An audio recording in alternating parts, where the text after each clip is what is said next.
Bali tak selalu identik dengan sesaji. Wangi dupa, ngaben, atau pura.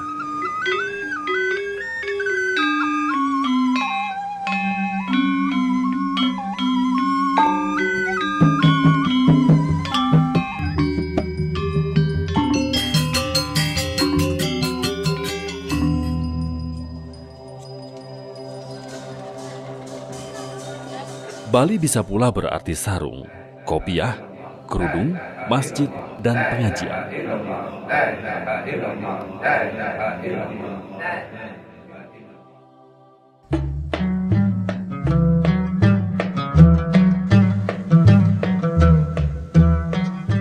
Inilah wajah lain dari Bali. Sebuah desa di sebelah utara Pulau Dewata, paras Bali yang biasa kita kenal menghilang dari mata. Tak ada sesaji dan asap dupa, tak ada pura, tak ada udeng, ikat kepala khas Bali, dan tak ada ukiran. Di sini yang hadir adalah kopiah, kain sarung, kerudung, dan masjid.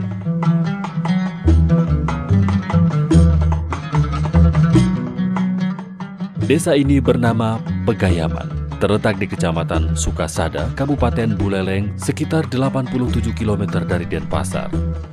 Tak ada Bali dengan paras Hindu di sini. Yang ada adalah Bali dengan wajah Islami. Pegayaman adalah desa kuno di Bali. Desa ini bukan dihuni para pendatang yang baru saja tiba di Bali. Mereka adalah orang Bali asli. Leluhur orang-orang desa ini sudah menempati Pegayaman selama ratusan tahun. Dengah Panji Islam, salah seorang tokoh masyarakat Pegayaman, menegaskan soal ini. Karena memang kita orang Bali, gitu. Karena keberadaan kita yang udah dari sekian abad itu, kita akhirnya meyakini bahwa kita itu orang Bali. Gitu. Sebagai orang Bali, dalam percakapan sehari-hari, orang Pegayaman tentu menggunakan bahasa Bali.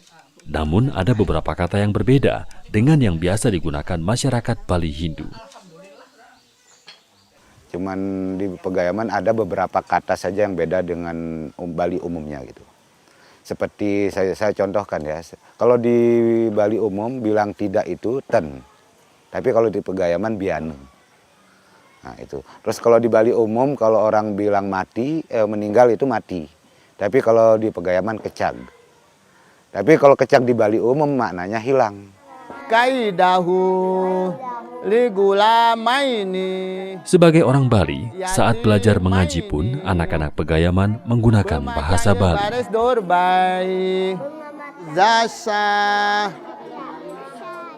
Jasa dal baris dur da shim baris dur sa dengarin baca.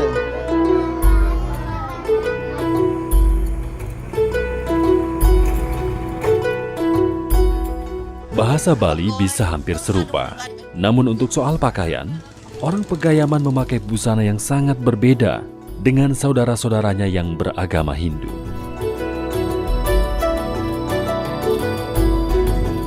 Karena Muslim, lelaki Pegayaman kebanyakan berkopiah dan bersarung, sementara perempuannya berkerudung. Tentu, pakaian seperti ini tak akan kita temui di kampung-kampung yang dihuni oleh orang Bali Hindu.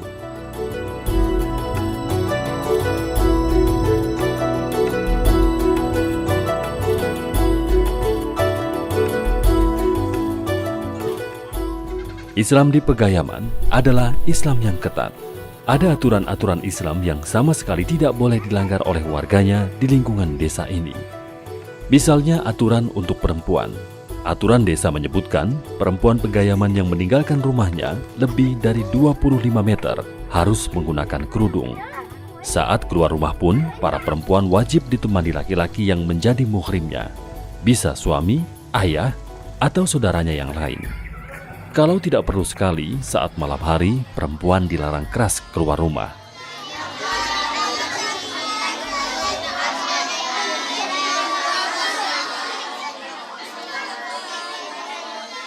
Orang Pegayaman juga melarang lelaki dan perempuan yang bukan muhrim bersentuhan.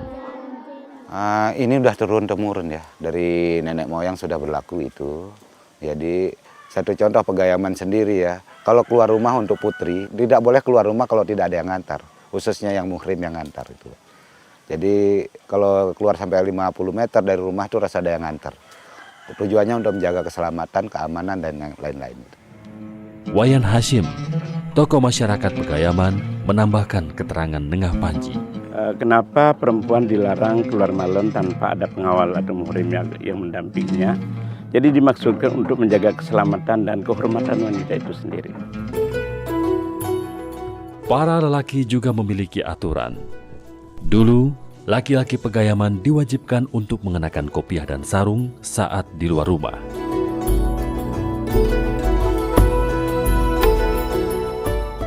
Namun kini aturan ini mulai ditinggalkan. Anak-anak muda saat ini lebih nyaman bercelana pendek dan berkaos oblong. Orang tua-tua desa nyatanya membiarkan saja pembangkangan ini. Mereka tidak menegur anak-anak muda Pegayaman soal cara berpakaian. Jadi itu diserahkan kepada masing-masing pihak keluarga. Dan biasanya dari pihak keluarga itu sudah mengawasi anak-anaknya. Misalnya ketika ia Jumat ke masjid gitu misalnya, yang sederhana sekali Mbak. Insya Allah satu pun tidak ada yang lepas dari peci. Dan tidak ada yang tidak menggunakan tutup kepala. Ini yang masih tetap dipertahankan. Itu salah satu wujud nyata bahwa pertahanan semacam itu masih berjalan. Untuk soal nama, ada hal unik di Pegayaman. Sama seperti orang Bali Hindu, orang Pegayaman tetap memakai nama urut Bali sebagai nama depannya.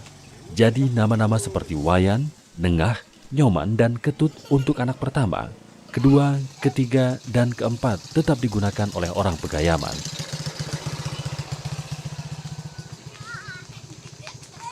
Dulu orang Pegayaman hanya menggunakan nama Wayan, Nengah, Nyoman, dan Ketut ini saja sebagai nama depannya.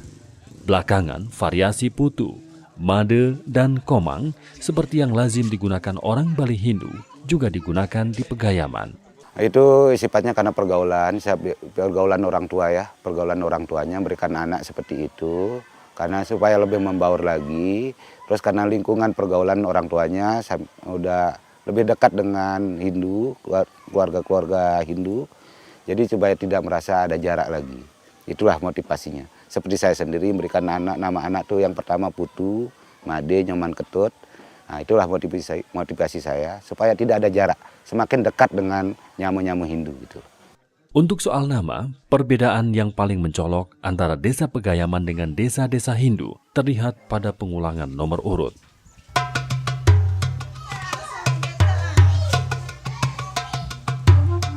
Anak kelima orang Bali Hindu akan kembali memakai nama Wayan, anak keenam Nengah, dan seterusnya. Sementara di Pegayaman, anak kelima dan seterusnya akan tetap bernama Ketut. Jadilah di Pegayaman banyak sekali orang yang bernama Ketut. Saya Ketut Adiraya Saputra, anak ke-7 dari 8 bersaudara. Nama saya Ketut Imam Jarkasi. Ketut Muhammad Agus Ahlan. Uniknya, menyusul nama urut ini, orang Pegayaman mengenakan nama Islam di belakang nama Balinya ini. Lelaki Pegayaman pun banyak yang bernama Wayan Muhammad, Nengah Abu Bakar, Nyoman Abdullah, dan sebagainya. Sementara yang perempuan banyak yang bernama Ketut Fatimah, Nyoman Siti Halimah, dan sebagainya. Nama saya Wayan Ibnu Kawirian. Nengah Ilyas. Nama saya Wayan Rigil Manu. Nama saya Nengah Abdullah Hasan.